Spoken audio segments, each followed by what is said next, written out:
dans mon atelier.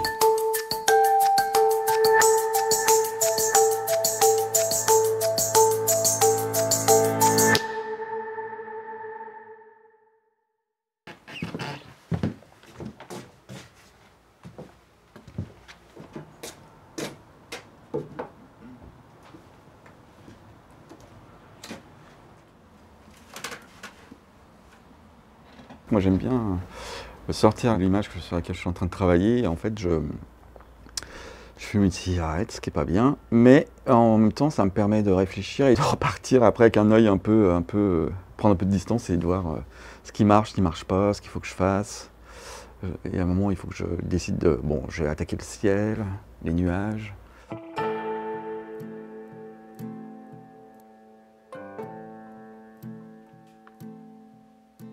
Je m'appelle François Roca, je suis illustrateur de livres jeunesse. Quand je fais des illustrations, le processus est assez long. Je peux passer quasiment presque une journée juste sur un visage et le lendemain me rendre compte qu'en fait c'est pas bien et recommencer. Et puis comme je suis réaliste, moi ce qui m'intéresse c'est le réalisme, pas l'hyper-réalisme mais le réalisme. Et il faut que le personnage soit incarné, qu'ils aient vraiment, qu'on sente à travers le regard ou les attitudes que ce soit vraiment vivant en fait. En fait je cherche du vivant. Des fois, tu changes juste très peu de choses et en fait, ça change. Tu peux perdre un instant de vérité, enfin, quelque chose qui me paraît juste, voilà, quelque chose de juste. Et ce que je fais beaucoup, c'est dans les portraits. Enfin, dès que j'ai un portrait à faire de peinture où il ne se passe pas grand-chose, mais c'est des portraits de femmes généralement. Dans l'image, des fois, il ne se passe rien, puis d'un coup, il se passe quelque chose et c'est pas forcément parce qu'il y a une grosse action ou qu'il y a quelque chose de spectaculaire. C'est juste, ça peut être un rayon de lumière sur le nez qui se découpe une ombre et qui est assez étonnante ou qui est belle et il se passe quelque chose, quoi. Enfin, à mon sens, quoi.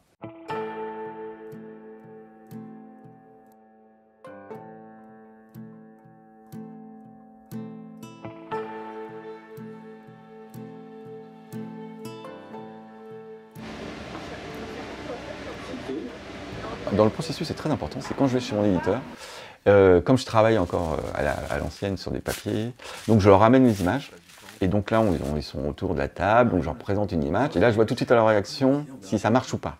Cette année, j'ai fait un album avec Fred Bernard, King Kong.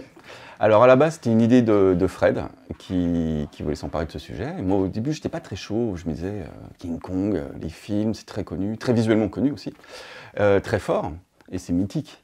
Et puis donc Fred a écrit le texte en restant vraiment sur l'histoire. On n'a pas changé, mais en amenant beaucoup de psychologie pour le. On est vraiment à la place du King, du Kong. Et je me suis quand même pas mal identifié. Enfin, j'ai vraiment aimé ce personnage.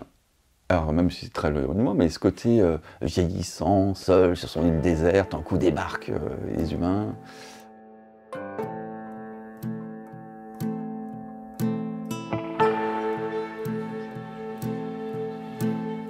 En fait, il y a toujours énormément de références au cinéma dans tous mes albums, de plus en plus. Enfin, pas tous, il y a certains qui sont moins cinématographiques, mais là, ces derniers temps, c'est que ça, quoi. Que ce soit King Kong ou même après Calamity Jane. Parce que Calamity Jane aussi, c'est un autre livre que là, j'ai fait. J'avais envie de faire vraiment un western avec que des cow-boys, parce que quand même, ça, c'était toute ma jeunesse. Et donc, je ne savais pas par quel biais l'aborder. Et en fait, je suis tombé sur les lettres de Calamity Jane, et là, je me suis dit, c'est parfait, quoi. Il y a toute la mythologie, et puis sa vie est incroyable. J'ai vraiment pris du plaisir, ça m'a pris beaucoup de temps. C'est un des albums où j'ai passé le plus de temps.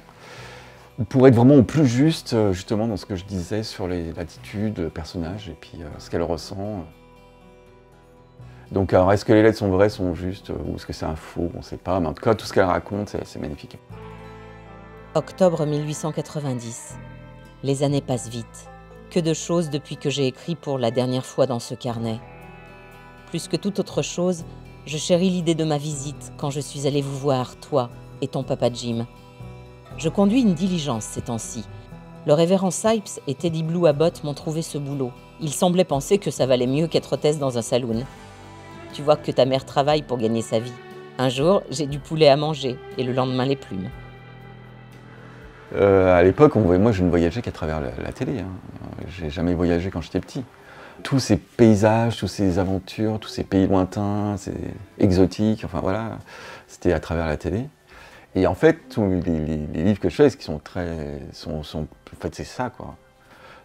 j'essaie de recréer ce plaisir, ces émotions, cette excitation que j'avais quand j'étais petit.